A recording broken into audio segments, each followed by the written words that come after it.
BBC বাংলার অধিবেশন প্রবাহতে আপনাদের স্বাগত। আজ আপনাদের সাথে লন্ডন স্টুডিও থেকে আছি মানসী বড়ুয়া। বাংলাদেশের সর্বশেষ গুরুত্বপূর্ণ আপডেট সংবাদে আপনাকে স্বাগত। শুরুতেই সংবাদ শিরোনাম, পরে বিস্তারিত। প্রথমেই জানাবো আমাদের হাতে থাকা সর্বশেষ গুরুত্বপূর্ণ সবথেকে তাজা আপডেট সংবাদ। চট্টগ্রামে ছাত্রলীগের বিশাল মিছিল। চট্টগ্রাম নগরীর জিসি মোড় এলাকায় বিশাল মিছিল করেছে ছাত্রলীগের নেতাকর্মীরা। মিছিলে সংগঠনটির শত শত নেতাকর্মী অংশগ্রহণ করে। আজ এলাকায় জিসি মোড় এলাকায় মিছিলটি বের করে সংগঠনটির নেতাকর্মীরা। মিছিলের ভিডিও ইতিমধ্যে সামাজিক যোগাযোগ মাধ্যমে ছড়িয়ে পড়েছে। এ বিষয়ে খুবই গুরুত্বপূর্ণ সংবাদ জানাবো, সঙ্গেই থাকুন। এরপর জানাবো আওয়ামী লীগ নেতা তোফায়েল আহমেদের জানাজায় জয় বাংলা জয় বঙ্গবন্ধু স্লোগান, আটক বেশ কয়েকজন। রাজধানীর ধানমন্ডিতে তোফায়েল আহমেদের প্রথম জানাজায় জয় বাংলা জয় বঙ্গবন্ধু স্লোগান দিয়ে বিশৃঙ্খলার অভিযোগ উঠেছে। এ সময় বেশ কয়েকজনকে ঘটনাস্থল থেকে গ্রেপ্তার করেছে পুলিশের সদস্যরা। এদিকে মাগুরায় বিএনপির দুই গ্রুপের ব্যাপক সংঘর্ষ, আহত 12। আবারও বিএনপির দুই গ্রুপের মধ্যে কামড়াকামড়ি হয়েছে। মাগুরায় মোহাম্মদপুর উপজেলায় আধিপত্য বিস্তারকে কেন্দ্র করে স্থানীয় বিএনপির দুই গ্রুপের মধ্যে দফায় দফায় সংঘর্ষের ঘটনা ঘটেছে। এই ঘটনা অন্তত 12 জন আহত হয়েছে। এছাড়াও সংঘর্ষ চলাকালে উভয় পক্ষের অন্তত 15টি বাড়িঘর ভাঙচুর ও লুটপাটের অভিযোগ পাওয়া গেছে। এবারে জানাবো শপিং মল, মার্কেট ও দোকান আবারও 7টার মধ্যে বন্ধ রাখার নির্দেশ। বিদ্যুৎ সাশ্রয়ের জন্য দেশের সব শপিং মল, মার্কেট ও দোকানপাট আবারও সন্ধ্যা 7টার মধ্যে বন্ধ রাখার নির্দেশ দিয়েছে সরকার। আজ সরকারের পক্ষ থেকে বিদ্যুৎ সাশ্রয়ের জন্য মূলত এই পদক্ষেপ গ্রহণ করা হয় এবং এই পদক্ষেপের ফলে আসলে এই ধরনের কার্যক্রম চলছে। এবং সর্বশেষ জানাবো একসময় অন্যের বাড়িতে কাজের মহিলা হিসেবে কাজ করা নারী এখন ভারতের পশ্চিমবঙ্গের প্রতিমন্ত্রী। একসময় মাসে মাত্র 2,500 টাকায় গৃহকর্মীর কাজ করতেন। সংসারে অভাব অনাটনের কারণে পড়াশোনা ছেড়ে দিয়েছিলেন সেই কলিতা মাসি এখন ভারতের পশ্চিমবঙ্গ সরকারের প্রতিমন্ত্রী। চলতি বছরের বিধানসভা নির্বাচনে আউশগ্রাম আসন থেকে জয়ী হওয়া এই বিজেপি বিধায়ক আজ প্রতিমন্ত্রী হিসেবে শপথ নিয়েছেন। শপথের পর তিনি বলেন এখন তার কাঁধে পুরো পশ্চিমবঙ্গের দায়িত্ব। এর আগে তিনি মানুষের বাড়ি বাড়ি থালা বাসন মাজার কাজ করতেন। কলিতা মাঝি জানান যে মোদিজি আমাকে এই জায়গায় নিয়ে এসেছেন, এতে আমি ভীষণ আনন্দিত। কোনোদিন কল্পনা করিনি যে আমি বিধায়ক হব, মন্ত্রী হওয়া তো দূরের কথা। প্রিয় দর্শক, এতক্ষণ শুনছিলেন সংবাদ শিরোনাম, এবারে বিস্তারিত। তবে তার আগে বন্ধুরা অনুরোধ থাকবে এই সংবাদটিতে একটি লাইক দিন। এই চ্যানেলে আপনি নতুন হয়ে থাকলে আমাদের সংবাদটি দেখতে দেখতে চ্যানেলটি সাবস্ক্রাইব করে রাখুন। কমেন্ট করে বন্ধুরা আপনার মূল্যবান মতামত জানিয়ে দিন আপনি বিশ্বের কোন দেশ থেকে বা বাংলাদেশের কোন স্থান থেকে আমাদের সংবাদটি দেখছেন এবং শুনছেন। আর বন্ধুরা সংবাদটি আপনার সোশ্যাল মিডিয়া ফেসবুকে শেয়ার করে বন্ধুদেরও দেখার সুযোগ করে দিন। আর বন্ধুরা আজকের সংবাদ সম্পর্কে আপনার মূল্যবান মতামত কমেন্ট করে জানিয়ে দিন। গাজা যুদ্ধে আপনি যদি নিরীহ ফিলিস্তিনিদের ভালোবেসে থাকেন বন্ধুরা, পুরো বিশ্বকে আমাদের এই তাজা আপডেট সংবাদটি দেখার সুযোগ করে দিন। এবারে বিস্তারিত। চট্টগ্রামে ছাত্রলীগের মিছিল।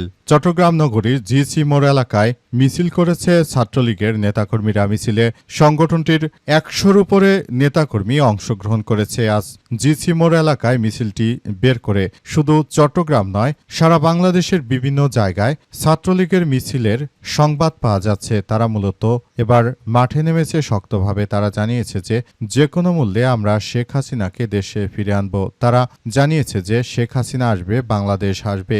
এক মুজিব, লোকান্তরের লক্ষ্য মুজিব, ঘরে ঘরে ইত্যাদি নানা রকমের স্লোগান দিতে থাকে তারা। এবং তারা আরও জানিয়েছে যে আমরা ভবিষ্যতে একটি সুন্দর বাংলাদেশ বিনির্মাণে আমরা কার্যক্রম চালাতে চাই। এজন্য ছাত্রলীগের নেতাকর্মীরা তারা ব্যাপক আকারে মাঠে নেমেছে এবং তারা বর্তমান সরকারকে চ্যালেঞ্জ ছুড়ে দিয়েছে। কিন্তু বর্তমান সরকার তারা ক্ষমতায় থাকার পরও বিভিন্ন জায়গায় দেখা যাচ্ছে যে আওয়ামী লীগের লোকজনের হাতে তারা মারাত্মকভাবে আহত হচ্ছে। অথচ অন্তর্বর্তীকালীন সরকারের প্রধান উপদেষ্টা প্রফেসর ইনুস সরকার ক্ষমতায় থাকাকালীন কিন্তু বিএনপি অনেক স্বাচ্ছন্দ্যে ছিল। কিন্তু বর্তমান সময় দেখা যাচ্ছে যে বিএনপির অনেক নেতাকর্মী এবার আওয়ামী লীগের হাতে হেনস্থার শিকার হচ্ছে। অর্থাৎ তারা কোনোভাবে আসলে আওয়ামী লীগকে কোনো কার্যক্রম চালাতে দিতে চায়নি, কিন্তু আওয়ামী লীগ তারা কোনোভাবেই থামছে না। বিএনপি কোনোভাবেই তাদেরকে থামাতে পারছে না। এতে চরমভাবে বিএনপিও শঙ্কিত হয়ে পড়েছে। মূলত তাদের উদ্দেশ্য হচ্ছে যে তারা আবারও দেশজুড়ে আরেকটি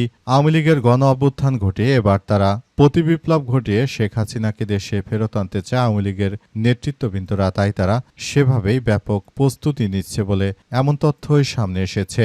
বিশেষ করে আওয়ামী লীগের নেতৃত্ববৃন্দরা তারা যেভাবে মাঠে নামছে, ভবিষ্যতে আওয়ামী লীগ হয়তো খুব দ্রুতই দেশে ফেরত আসতে পারে এমন সম্ভাবনা তৈরি হয়েছে। আর সারা দেশ জুড়ে যেসব সমস্যাগুলো সামনে আসছে, এতে সাধারণ মানুষের মনেও তীব্র ক্ষোভের সৃষ্টি হচ্ছে।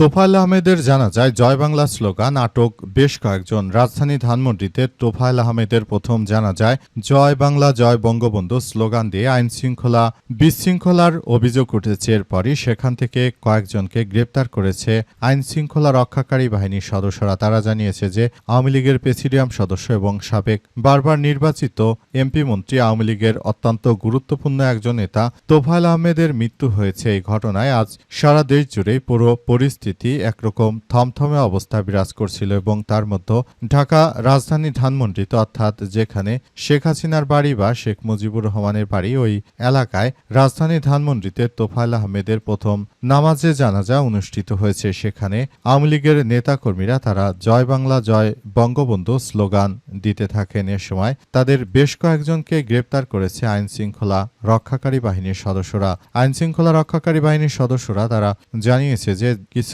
নাশকতাকারী দুষ্কৃতকারী তারা মূলত সেখানে বিভিন্ন দলীয় স্লোগান দিয়েছে এবং এই দলীয় স্লোগান দেওয়ার মধ্য দিয়ে তারা মূলত এমন কিছু করতে চাইছে যাতে করে সারা দেশ জুড়ে তারা আবারও একরকম নাশকতা চালিয়ে যেতে পারে বলে এমন তথ্যই সামনে এসেছে এবং এজন্য আইনশৃঙ্খলা রক্ষাকারী বাহিনীর সদস্যরা তাদেরকে দ্রুততম সময়ের মতো আটক করে তারপর থানায় নিয়ে যায়।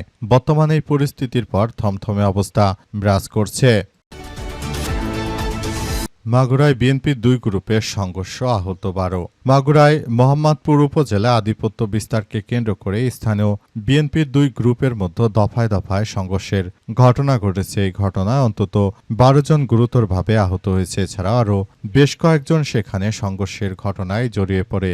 বিশেষ করে শুধু মাগুরা নয়, সারা দেশ জুড়েই বিএনপির সন্ত্রাসীরা তারা কুকুরের মতো নিজের দলের নেতাকর্মীরা একে অপরের সঙ্গে কামড়াকামড়িতে ব্যস্ত হয়ে পড়েছে। তারা মূলত সারা দেশ জুড়ে এই ধরনের বিশৃঙ্খল ও সহিংসতার ঘটনা ঘটাচ্ছে, যেটা আসলে কোনোভাবেই গ্রহণযোগ্য হতে পারে না। এই ধরনের ঘটনাগুলো ঘটছে সারা দেশ জুড়ে এবং বিষয়গুলোকে খুবই গুরুত্ব সহকারে দেখা হচ্ছে এবং এটি সবাইকে বলা হচ্ছে এবং সবাই যেন এই ধরনের কার্যক্রম থেকে নিজেদের বিরত থাকে বলে এমন তথ্য সামনে এসেছে। অর্থাৎ বিএনপির নেতৃত্ববৃন্দরা তারা চায় তারা যেন এমন কিছু কার্যক্রম করে যেটি আসলে তারা নিজেদের দলের মধ্যে খুব ভালোভাবে তারা করতে পারে, কিন্তু তারা নিজেদের দলের মধ্যেই নিজেদের মধ্যে কামড়াকামড়ি শুরু করেছে। আর তাদের হাতে দেশের জনগণ তাহলে কিভাবে নিরাপদ থাকবে বলে এমন প্রশ্ন উঠেছে। জনগণ বলাবলি করতে শুরু করেছে যে আসলে বিএনপির নেতৃত্ববৃন্দরা তারা নিজেদের নেতাকর্মীদেরকে সামাল দিতে পারছে না, এজন্য তারাই সব থেকে বেশি সারা দেশ জুড়ে এই ধরনের কামড়াকামড়ি শুরু করেছে। বিএনপির নেতৃত্ববৃন্দরা আরও জানিয়েছে যে ভবিষ্যতে তারা এভাবে যদি রাষ্ট্র ব্যবস্থা চলতে থাকে তাহলে সেটি সবার জন্য অনেক বড় ধরনের সমস্যার সৃষ্টি করতে পারে বলে এমন তথ্য সামনে এসেছে এবং এই বিষয়গুলো নিয়ে তারা সবাই খুবই সচেতন। কিন্তু তারপরও বিএনপির নেতৃত্ববৃন্দদের মধ্যে এই ধরনের হানাহানি মারামারির ঘটনাগুলো প্রতিনিয়ত ঘটছে, যেগুলো জনগণকে মানসিকভাবে কষ্ট দিচ্ছে। শপিং মল, মার্কেট ও দোকান আবারও সন্ধ্যা 7টার মধ্যে বন্ধ রাখার নির্দেশ। বিদ্যুৎ সাশ্রয়ের জন্য দেশের সব শপিং মল, মার্কেট ও দোকানপাট আবারও 7টার মধ্যে বন্ধ রাখার নির্দেশ দিয়েছে সরকার। এর আগে পবিত্র ঈদ উল আজহা উপলক্ষে মার্কেট ও দোকান খোলা রাখার সময়সীমা বাড়ানো হয়েছিল। বিদ্যুৎ বিভাগের সমন্বয় 2 শাখা থেকে সংক্রান্ত একটি আদেশ জারি করা হয়েছে।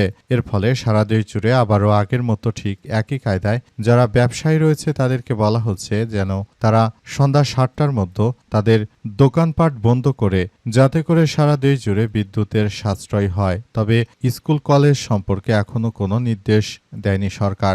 সরকারের পক্ষ থেকে বলা হয়েছে যে এই মুহূর্তে যে ধরনের কার্যক্রম চলমান রয়েছে এটি আসলে কোনোভাবেই গ্রহণযোগ্য নয়। পুরো বাংলাদেশটাকে সুন্দরভাবে পরিচালনা করার ক্ষেত্রে আসলে সারা দেশ জুড়েই এই ধরনের কার্যক্রমগুলো চলমান রয়েছে। বিষয়গুলো খুবই গুরুত্ব সহকারে দেখা হচ্ছে। আরও নিশ্চিত করে জানানো হয়েছে যে এই ঘটনাগুলো ঈদুল আজহার পরে করা হচ্ছে, যাতে করে বিশেষ করে যারা ঈদ আনন্দ উপভোগ করবে তাদের জন্য কোনো ধরনের যেন সংকটময় পরিস্থিতির সৃষ্টি না হয় সেই বিষয়টিকে তারা মাথায় রেখে বিষয়গুলো কার্যকর পদক্ষেপ তারা হাতে নিয়েছে।